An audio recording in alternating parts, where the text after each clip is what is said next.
আমরা যেটা দেখতে পাই যে জগন্নাথ বিশ্ববিদ্যালয় কর্তৃপক্ষ রাষ্ট্রের তাবেদারি করার এমন একটা পর্যায়ে চলে যান যে তারা আসলে আমাদেরকে সহযোগিতার নাম করে সম্পূর্ণ অসহযোগিতা করেন আর কি। আমরা দেখেছি লক্ষ্মীবাজারে হিজাব নিকাব পরা বোনেরা এসে পানি দিয়ে গেছেন, শরবত দিয়ে গেছেন। ইংলিশ মিডিয়ামে পড়া ছেলেরা তাদের মায়েদের কাছ থেকে টুথপেস্ট নিয়ে আসছে। কোটা আন্দোলনটা কেবলমাত্র শুরুতেও আসলে কোটা আন্দোলনই ছিল তেমন না, এটা বরং একটা সামষ্টিক দ্রোহের পরিবেশ শুরু থেকেই ছিল, যে কারণে সাধারণ শিক্ষার্থী থেকে শুরু করে রাজনৈতিক বিভিন্ন মতাদর্শের শিক্ষার্থীরাও নানাভাবে আসলে এটাতে জড়ায় আর কি। তো আমি এই আন্দোলনে রাজপথে নামি সম্ভবত জুলাইয়ের 7 থেকে 8 তারিখের দিকে, যখন জগন্নাথ বিশ্ববিদ্যালয়ে 0 পয়েন্টের দিকে যাওয়া শুরু করে এবং ঢাকা বিশ্ববিদ্যালয়ে দু একদিন যায়, আমি শুরুতে যেতে পারিনি আর কি। তো 0 পয়েন্টে যাওয়ার ক্ষেত্রে আমি শিক্ষার্থীদের মাঝে অনেক বেশি যেমন আগ্রহ দেখেছি, খুব দেখেছি তাদের ভেতরে আসলে সংস্কারের একটা স্পৃহা আর কি, যে কোনো মূল্যে তারা একটা পরিবর্তন চাইছে।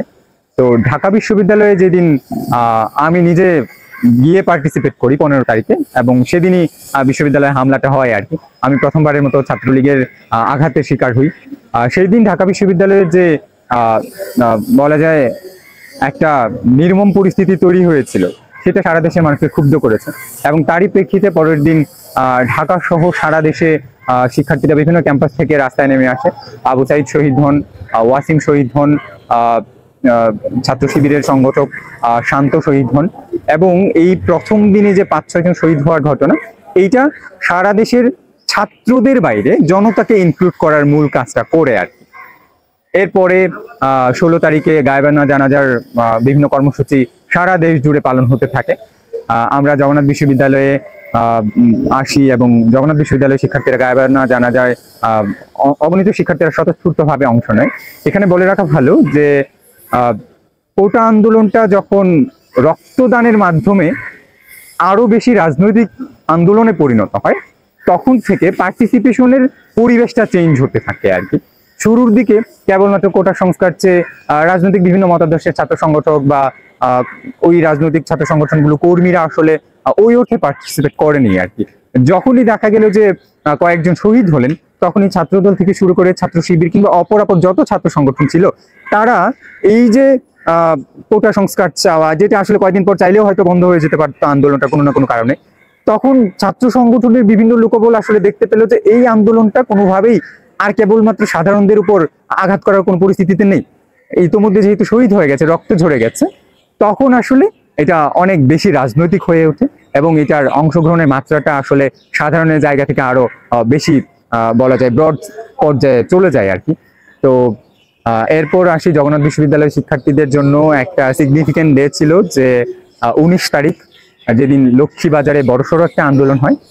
19 তারিখের সকালে জগন্নাথ বিশ্ববিদ্যালয়ের ইতিহাসের বলা যায় অন্যতম সিগনিফিকেন্ট একটা ডে ছিল, যেটা এই এরিয়া, পুরান ঢাকার এই এরিয়া কেন্দ্রিক আন্দোলনটার মোড় ঘুরিয়ে দেয় আর কি। জগন্নাথ বিশ্ববিদ্যালয়ের শিক্ষার্থী নুরনবীকে পুলিশ গ্রেফতার করে নিয়ে যায়, এবং আমরা যেটা দেখতে পাই যে জগন্নাথ বিশ্ববিদ্যালয় কর্তৃপক্ষ রাষ্ট্রের তাবেদারি করার এমন একটা পর্যায়ে চলে যান যে তারা আসলে আমাদেরকে সহযোগিতার নাম করে সম্পূর্ণ অসহযোগিতা করেন আর কি।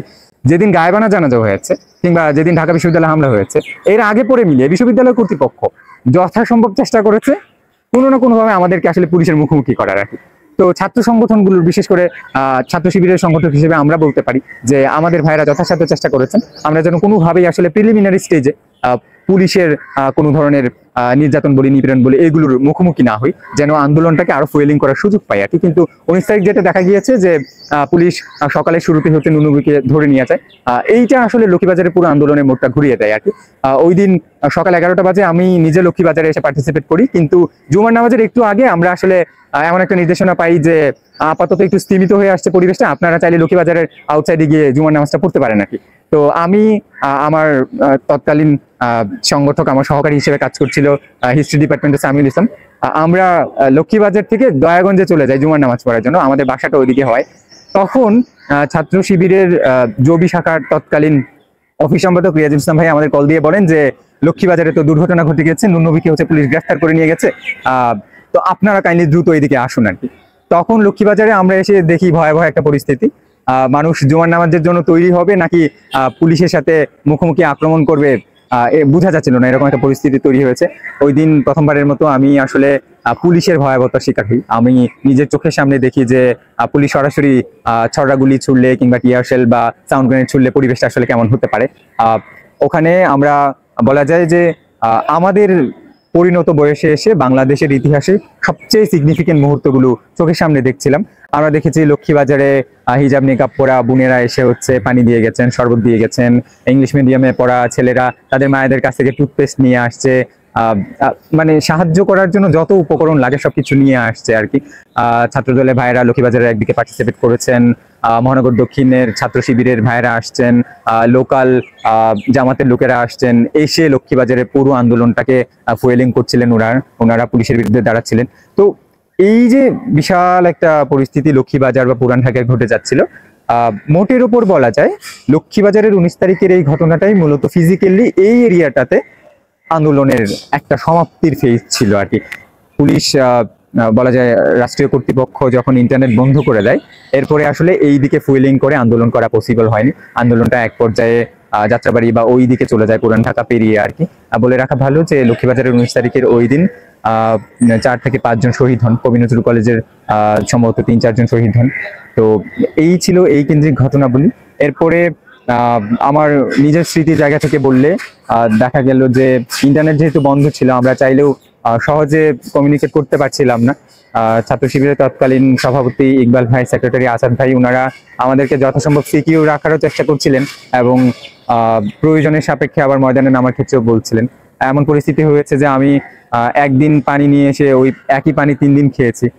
বারবার ম্যাচ পাল্টাতে হচ্ছিল, দিনের বেলা এক ম্যাচে থাকলে রাতের বেলা আরেক ম্যাচে থাকতে হচ্ছিল। দেখা গেল যে এমনও হয়েছে টানা 2 দিন একই ম্যাচে থেকেছি, ম্যাচ থেকে আর বের হয়নি আর কি, যা শুকনো খাবার খাওয়া লেগেছে। তো এরকম নানা ধরনের পরিস্থিতি তৈরি হয়েছে।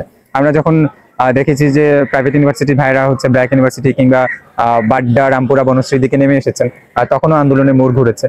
তো কওমি মাদ্রাসা থেকে শুরু করে বাংলাদেশের আপামর জনসাধারণ সকল শ্রেণী পেশার মানুষই আসলে জুলাই অংশগ্রহণ করেছিলেন এবং সকলের এই যে স্বতঃস্ফূর্ত অংশগ্রহণ, কেবলমাত্র কেউ ধরুন রাজনৈতিক লোকেরা চেয়েছে তাদের রাজনৈতিক অধিকার ফিরে পেতে, সাধারণ একটা মানুষ চেয়েছে উনি আসলে যেন খেয়ে পড়ে ঠিক মতো বাঁচতে পারেন, সেজন্য হলেও যেন স্বৈরাচারের পতনটা হয় আর কি।